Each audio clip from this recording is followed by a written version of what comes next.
कोप भवन सुन सक चेहुराऊ, भय बस अगहुड़ परहि न पाऊ। सुरपति बसहि बाह बल जाके, नरपति सकल रहै रुख राके।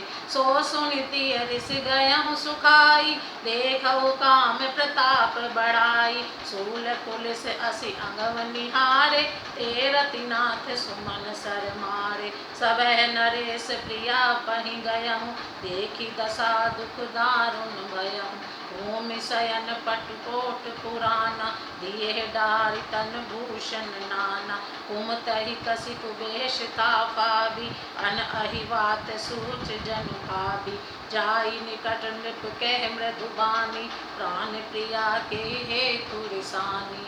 के हेतु रानी रिसान परसत, पानीपत ही निवारही। मानहु सरोस वो अंग भामिनी, विषम भाति निहारही। दो बास नारस नादसन बर मरम ठाकुर देखहि। तुलसी नृपति भवताव्यतावस, काम को तुक लेखहि। बार बार कहराऊ, सुमख सुलोचन पिक वचने। कारण मोहि सुनाओ, गजगामिनी निज कोप कर। कोप वन का नाम सुनकर राजा सहम गए। डर के मारे उनके पांव आगे को नहीं पड़ता। स्वयं देवराज इंद्र जिनकी भुजाओं के बल पर राक्षसों से निर्भय होकर चल बसता है, और संपूर्ण राजा लोग जिनका रूप देखकर रहते हैं, वही राजा दशरथ स्त्री का क्रोध सुनकर सूख गए।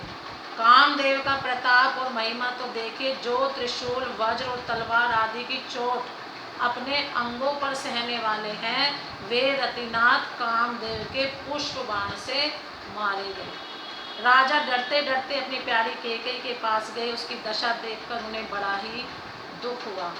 कैकेयी जमीन पर पड़ी है, पुराना मोटा कपड़ा पहने हुए है, शरीर के नाना आभूषणों को उतार कर फेंक दिया है। उस दुर्बुद्धि कैकेयी को यह कुवेशता बुरा वेश वैसी फब रही है, मानो भावी विधवापन की सूचना दे रही हो। राजा उसके पास जाकर कोमल वाणी से बोले, हे प्राणप्रिय, किस लिए रिसाई रूठी हो? हे रानी, किस लिए रूठी हो? यह कहकर राजा उसे हाथ से स्पर्श करते हैं तो वह उनके हाथ को झटक कर हटा देती है, और ऐसे देखती है मानो क्रोध में भरी हुई नागिन क्रूर दृष्टि से देख रही हो।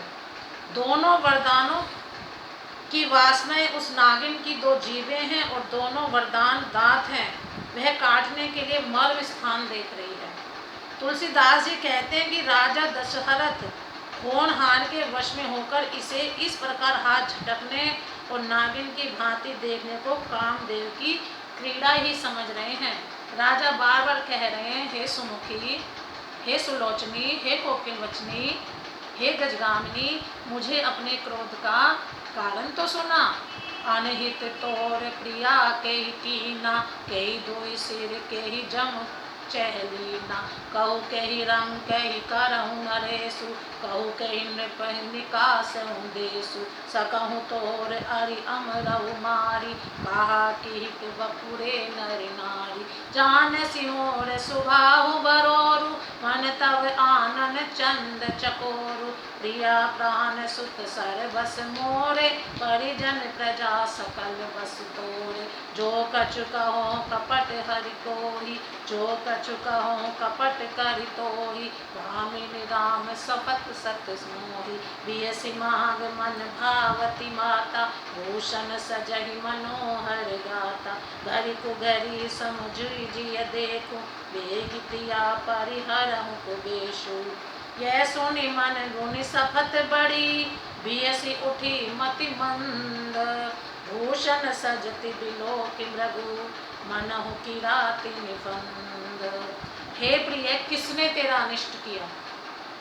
किसके दो सिर हैं? यमराज किसको लेना, अपने लोक को ले जाना चाहते हैं? कह, किसको कंगाल, किस कंगाल को राजा कर दूं, या किस राजा को देश से निकाल दूं? तेरा शत्रु अमर देवता भी हो तो मैं उसे भी मार सकता हूँ। बेचारे कीड़े मकोड़े सरीखे नर नारी तो चीज ही क्या है। हे सुंदरी, तू मेरा स्वभाव जानती ही है कि मेरा मन सदा तेरे मुख रूपी चंद्रमा का चकोर है। हे प्रिय, मेरी प्रजा कुटुंबी सर्वस्व संपत्ति पुत्र यहाँ तक कि मेरे प्राण भी ये सब तेरे वश में अधीन है। यदि मैं तुझसे कुछ कपट करके कहता हूँ तो हे भामिनी, मुझे 100 बार राम की सौगंध है। तू हंसकर प्रसन्नता पूर्वक अपनी मनचाही बात मांग ले और अपने मनोहर अंगों को आभूषणों से सजा। मौका बेमौका तो मन में विचार कर देख हे प्रिय, जल्दी इस बुरे वेश को त्याग दे। यह सुनकर और मन में राम जी की बड़ी सौगंध को विचार कर मंद बुद्धि केकई हंसती हुई उठी और गहने पहनने लगी, मानो कोई भीलनी मृग को देखकर फंदा तैयार कर रही हो। प्रेम से बोलो जय श्री राम।